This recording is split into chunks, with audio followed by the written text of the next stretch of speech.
ngapain kamu seperti itu? Saya bilang, ya inilah aku bisa mau ngapain kalau usaha. Aku rasanya nggak bisa berubah seperti laki-laki yang normal, yang jantan betul.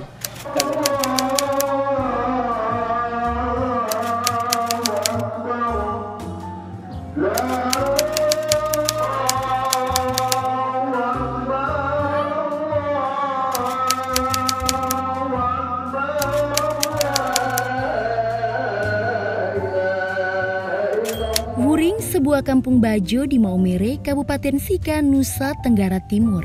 Kampung ini terbentuk dari gelombang migrasi sekitar tahun 1950 hingga 1960-an.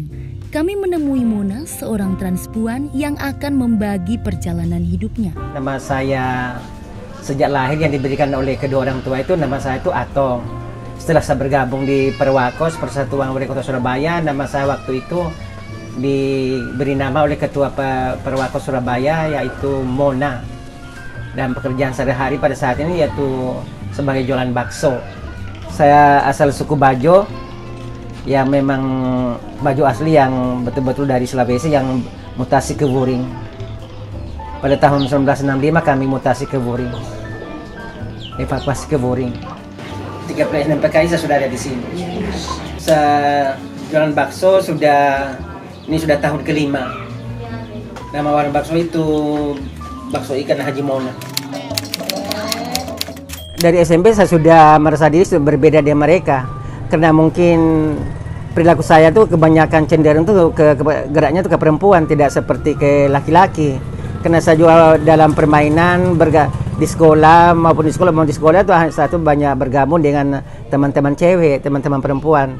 Mungkin, dan saya juga jarang bergabung dengan anak laki-laki, dan juga teman-teman perempuan tuh senang bergaul dengan saya, maka saya juga senang bergaul dengan mereka. Kadang-kadang diberi saran, bilang, ngapain kamu seperti itu? Saya bilang, ya inilah aku bisa mau ngapain kalau usaha.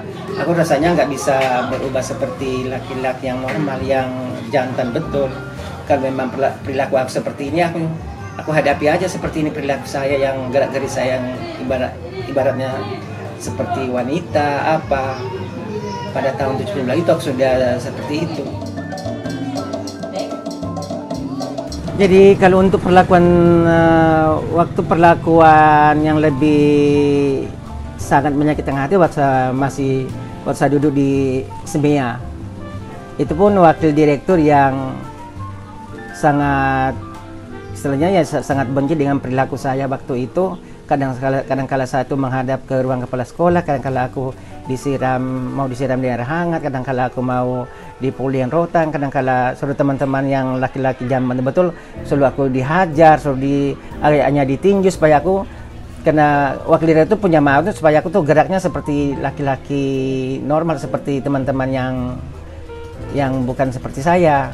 Dan saya tuh apa kata saya di mereka, walaupun kamu istilahnya ada tinju, ada apa pemukulan yang saya, kalau mau untuk saya berubah seperti kalian, saya rasa tidak mungkin, karena pribadi saya tetap seperti ini. Jadi saya menghadapi kelakuan perilaku guru di sekolah tuh, saya tuh ya dengan tabah saja. Kalau jalan di Maumere tengah malam teman-teman waria yang sesama, kadang-kadang kita tuh ditendang, dipukul. Pada mereka tuh jumpa dengan kita di malam hari. Kadang-kadang mereka tuh bahasa bikin malu sekolah saja, kamu nih laki-laki mau jadi perempuan. Ya namanya waktu itu kalau saya dapat omongan seperti itu, tapi saya tuh diam saja. Karena ya mereka ngomong seperti itu memang juga istilahnya ada baiknya, tapi mungkin di pribadi saya ya kalau memang saya seperti ini, saya tetap seperti ini, tidak mungkin saya akan berubah. Mona tak menamatkan pendidikan menengah atas. Selain karena ketidaknyamanannya di sekolah, ia terkendala biaya. Ia kemudian merantau menjadi koki di sebuah kapal barang, lalu pergi ke Surabaya. Di Surabaya, ia bergabung dengan Perwakos, Persatuan Waria Kota Surabaya. Perwakos seolah menginspirasinya untuk berani berekspresi sekembalinya ia di kampung halamannya. Ia juga memainkan peran penting mendirikan komunitas waria. Dan waktu itu juga yang berani untuk tampil dandan seperti wanita yang seutuhnya, itu cuma saya sendiri yang berani tampil di kota dengan daster yang berpakaian wanita apa. Kalau untuk waria teman-teman lain tuh dulu tuh mereka tuh belum berani untuk tampil seutuhnya seperti perempuan.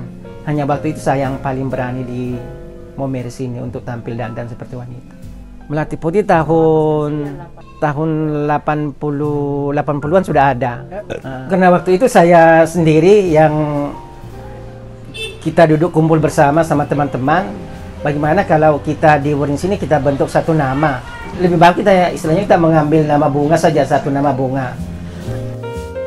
Akhirnya mereka setuju, mereka bilang Melati Putih. Akhirnya kita sepakat kalau teman-teman sudah iya semua Melati Putih, kita pakai nama Melati Putih.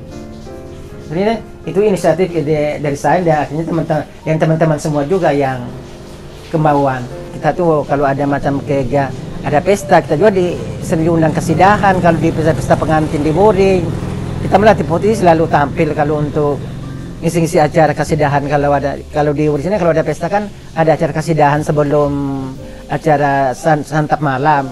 Mereka berjalan waktu yang mereka merasa diri waria, merasa diri menjadi Melati Putih, mereka sudah berani dandan.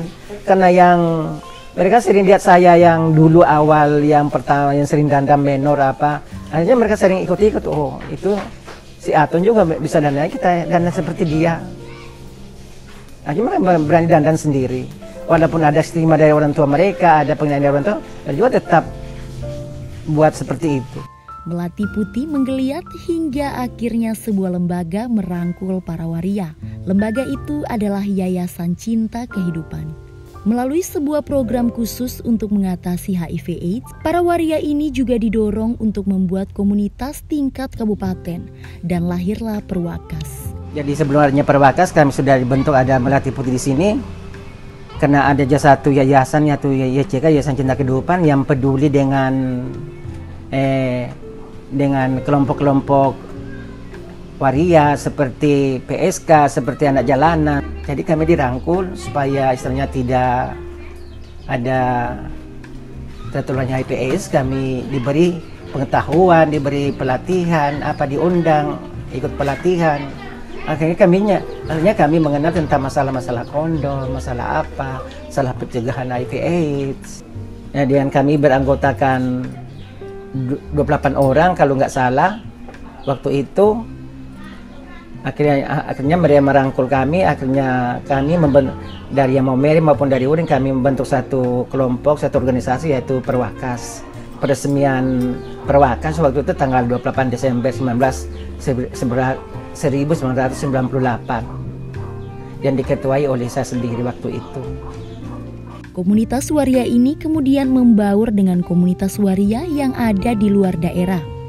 Melalui klub bola voli, perjumpaan itu dilakukan. Pertama kami keluar daerah seperti Larantuka. Supaya juga waria di sana meminta kami bermain ke sana supaya juga masyarakat Larantuka bisa menerima, bisa mengetahui bahwa waria itu tidak saja punya dampak negatif yang kita nilai mereka yang bukan-bukan. Paling mereka istilahnya supaya juga masyarakat Larantuka bisa melihat, oh waria juga bisa waktu itu. Akhirnya setelah itu kami turnamen ke Larantuka, akhirnya kami ke desa-desa, kecamatan. Walaupun di Momere ini tidak 100% menerima waria waktu itu, setidaknya 30-40% mereka sudah sangat menerima keberadaan waria waktu itu. Jadi waktu itu kami juga punya kesenian kasida di Wuring sini. Dengan itu kami juga dulu kami kan yang aktif di bidang poli kan cuma waria Wuring. Kami sering diundang seperti dari kepolisian, Ibu Bayangkari, atau Pertamina, atau segala instansi kantor yang mengundang kami, istilahnya main volley atau kalau ada malam kesenian di macam halal bihalal di Momere atau kami Melati Putih sering diundang ke Momere. Mona cukup aktif mengikuti kegiatan-kegiatan komunitas baik di daerah maupun di luar pulau. Pada tahun 2000 dia pernah diundang untuk mengikuti kegiatan komunitas transpuan di Jakarta, Bandung, dan Bogor. Hingga pada 2004 terlintas di pikirannya untuk menunaikan ibadah haji. 2004 saya pertama pergi haji. Karena waktu itu juga istilahnya saya memiliki modal untuk pergi haji. Hanya waktu itu masih 24 juta waktu 2004 waktu itu. Jadi itu juga untuk rencana pergi haji, untuk pergi haji saya itu tidak ada niat sama sekali. Hanya pada malam hari saya tidur, ternian di benak saya. Saya bilang ini ada uang. Siapa tahu saya yang jalan pergi haji bisa merubah perilaku hidup saya apa. Dan demikian saya istilahnya saya juga nggak beristri, nggak punya apa, saya bilang. Mending uang ini saya pergi untuk jalan ke jalan Tuhan, saya bilang. Dengan naik haji, ia merasa memiliki ketenangan batin. Pada tahun 2013 dan 2018, ia berangkat ke Tanah Suci untuk melakukan ibadah haji untuk yang kedua dan ketiga kalinya. Yang saya upayakan, yang saya harapkan kepada masyarakat, supaya kami itu istilahnya jangan dipandang sebelah mata. Waria juga punya hak untuk hidup, punya hak asasi untuk bermasyarakat, bergaul di masyarakat. Istilahnya kami itu, harapan saya itu mudah-mudahan saja kami itu diterima, jangan istilahnya disepelekan di masyarakat. Mona cukup beruntung memiliki kesempatan untuk tumbuh dan memberdaya komunitas minoritasnya. Meski ia mengganjar mahal bentuk-bentuk penerimaan itu. Penerimaan identitas Mona bukanlah akhir. Sama halnya dengan penerimaan minoritas lainnya yang merupakan sebuah proses panjang. Proses itu adalah merawat keberagaman.